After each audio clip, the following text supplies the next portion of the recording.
Hey les gars, j'espère que vous allez bien. Bienvenue sur l'histoire et les monuments. Nous allons parler de la Tour Eiffel et de Gustave Eiffel et de son histoire. Une ville en pleine espérance, prête à accueillir l'exposition universelle. Gustave Eiffel, l'ingénieur audacieux, a une idée folle de construire une immense tour en fer qui va révolutionner l'architecture. Mais attention, ce projet fait grincer les dents. Les artistes, les écrivains, même le grand public la trouvent hideuse. Un monstre métallique qui défigure la ville. Pourtant, contre toute attente, cette dame de fer va devenir le symbole incontournable de Paris.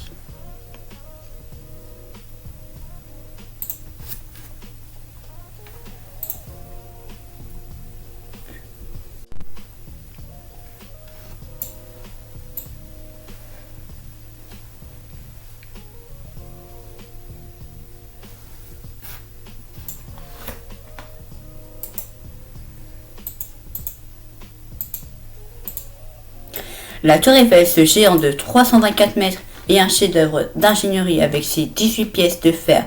Assemblées comme un puzzle géant, elle semble fragile, mais en réalité, elle est d'une solidité incroyable. Tu savais qu'elle bouge? Oui, sous l'effet du vent et de la chaleur. La tour se plie légèrement comme si elle respirait. Cette souplesse qui lui permet de résister aux tempêtes depuis d'un siècle. Un vrai bijou de technique et de génie.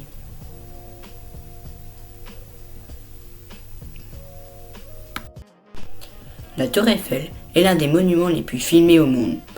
Elle apparaît dans certains films, souvent pour symboliser Paris. Par exemple, dans le film Minuit à Paris de Woody Allen, ou parfois dans plusieurs James Bond. Parfois, elle est même détruite dans les films science-fiction. La Tour Eiffel est que Gustave Eiffel l'a conçue comme une structure temporelle. Pour l'exposition universelle de 1889, elle devait être démontée après environ 20 ans. Ce qui a prolongé sa durée de vie, c'est son utilité en tant qu'antenne radio.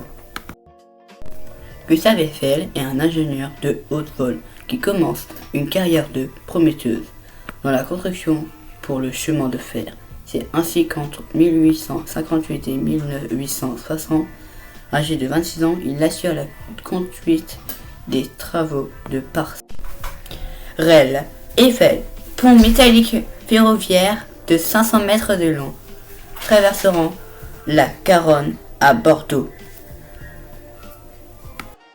Alexandre Gustave Eiffel est né le 15 décembre 1832 à Dijon et meurt le 27 décembre 1923.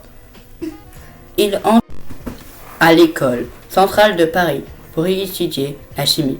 Une fois diplômé, il s'intéresse à la métallurgie et a l'occasion de travailler dans ce secteur grâce aux relations de sa mère.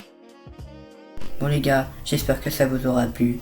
À une prochaine pour une nouvelle vidéo. La prochaine fois, ça sera une vidéo qui va parler de l'Arc de Triomphe.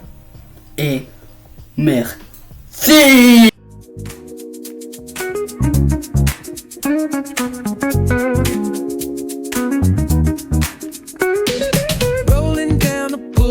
Sun hitting my shades. Ooh, yeah. Riding low and slow.